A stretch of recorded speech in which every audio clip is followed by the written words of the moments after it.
కొన్ని రోజుల క్రితం కేంద్ర ఆర్థిక మంత్రి నిర్మలా సీతారామన్ అమరావతిలో పర్యటించారు. ఆమె పర్యటనలో ఉచిత సలహాలు ఇవ్వడంతో పాటు చంద్రబాబును పొగడ్తలతో ముంచెత్తారు. అమరావతిలో రియల్ ఎస్టేట్ వ్యాపారం పెంచాలి అనే ఆలోచనలో ఉన్న చంద్రబాబు మాయలో నిర్మలా సీతారామన్ పడిపోయారా? ముంబై ఎక్కడా, అమరావతి ఎక్కడా? ఇక నుంచి దేశ ఆర్థిక రాజధాని అమరావతి అట. ఆంధ్ర జనాన్ని మభ్యపెట్టడానికి ఇలాంటి మాటలు టీడీపీ నేతలే కాదు, ఎవరు మాట్లాడినా ప్రజలు నవ్వుకుంటారు. ఇక నుంచి అమరావతికి పరిశ్రమలను పరుగులు పెట్టిస్తారట. అమరావతికి పరిశ్రమలను పరుగులు పెట్టించాలి అనుకుంటే విశాఖలో 99 పైసలకే భూములు ఎందుకిస్తున్నట్లు? చంద్రబాబు మాటలకు చేతలకు ఎక్కడా పొంతన ఉండదు. నిర్మలమ్మ కూడా ఏపీకి సహాయం గురించి మాట్లాడకుండా చంద్రబాబును పొగడ్తలతో ముంచెత్తారు. దీనివలన ఏపీ ప్రజలకు ఏంటి ప్రయోజనం? మొదటి దశ భూములనే అభివృద్ధి చేయకుండా రెండవ దశ భూ సమీకరణకు సిద్ధమవుతున్నారు.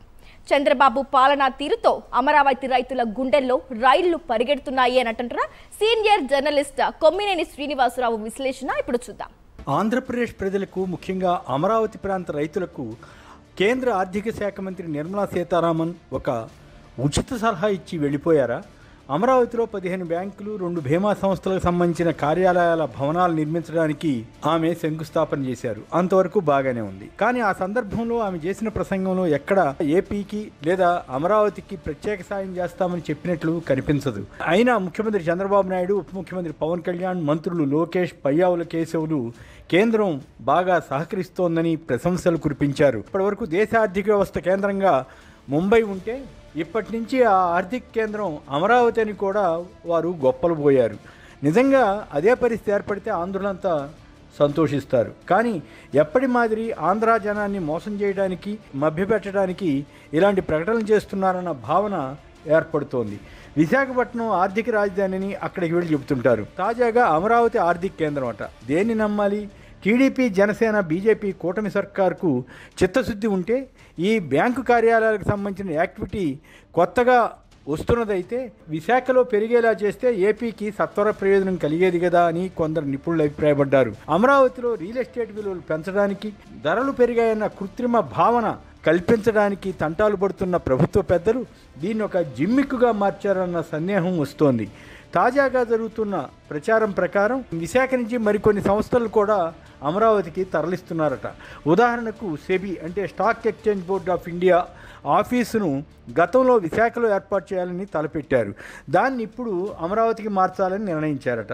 గత ప్రభుత్వం రిజర్వ్ బ్యాంక్ ఆఫీసును వైజాగ్లో ప్రతిపాదిస్తే ప్రస్తుతం అమరావతికి మార్చారు. ఇప్పటికే అనంతపురం నుంచి ఎయిమ్స్, కర్నూలు నుంచి లా యూనివర్సిటీ, తిరుపతి నుంచి హెచ్సిఎల్ను తరలించారు. కడప జిల్లా కొప్పర్తి పారిశ్రామికవాడి నుంచి ఒక కార్యాలయానికి ఇక్కడికి తీసుకురావాలని ప్రతిపాదించారు. ఇలా చేస్తే మళ్ళీ ప్రాంతీయ అసమానతలు, విద్వేషాలు పెరగవా అని కొంతమంది విజ్ఞులు బాధపడుతున్నారు. ఏపీకి ఇంతవరకు రాని ప్రభుత్వ సంస్థలను అమరావతిలో స్థాపించవచ్చు. గతంలో అనేక ప్రైవేట్ పరిశ్రమలు అమరావతికి పరుగులు పెట్టుకుంటూ వస్తాయని అన్నారు.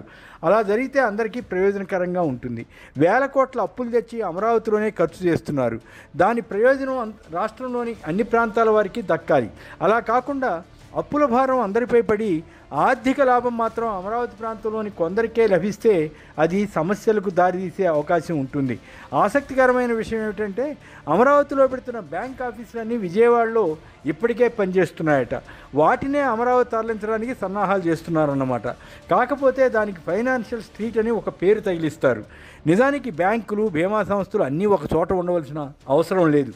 ఇతర చోట్ల నుంచి తీసుకొచ్చి కూడా వాటిని అమరావతిలో పెడితే ఏం లాభం ఉంటుందో తెలియదు. కాకపోతే ప్రభుత్వ సొమ్ము కాబట్టి కోట్ల రూపాయలకు వారికి భూమిని కేటాయించామని చెప్పుకోవచ్చేమో. ఒకప్పుడు అమరావతిలో ఐటీ మొదలు అనేక సంస్థలు వస్తాయని ఊదరగొట్టారు. నవనగరాల పేరుతో ఏదో జరిగిపోతోందని ప్రచారం చేశారు.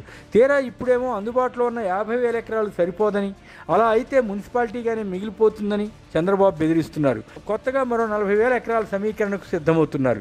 నిర్మలా సీతారామన్కు ఈ విషయాలన్నీ తెలుసో లేదో కానీ ఆమె ఒక వ్యాఖ్య చేశారు. ఈ ప్రాంతంలో కూరగాయలు బాగా పండుతాయని, వాటికి ప్రాసెసింగ్ యూనిట్లు పెట్టడం, ఎగుమతికి అవసరమైన కోల్డ్ స్టోరేజ్ ప్లాంట్ నెలకొల్పడం వంటివి చేయాలని సూచించారు. కానీ ఇప్పటికే 50,000 ఎకరాలను రాజధాని పేరుతో మొత్తం భూములన్నింటినీ చంద్రబాబు ప్రభుత్వం దున్నివేయించింది. ఈ విషయాన్ని ఆమె గమనించి ఉండాల్సింది. ప్రభుత్వానికి సరైన సలహా ఇచ్చి ఉండాల్సింది. బ్యాంకుల వారు రైతులకు సహకరించాలని చెబుతూనే కమర్షియల్గా మీ నిర్ణయం మీరు తీసుకోవచ్చని ఆమె స్పష్టం చేశారు. అంటే ఎవరికి ఎలాంటి రాయితీలు ఇవ్వవలసిన అవసరం లేదని ఆమె తేల్చేశారన్నమాట. పోనీ అమరావతికి ఏమైనా కొత్తగా నిధులు ఇస్తున్నారంటే అది చెప్పినట్టుగా కనిపించలేదు.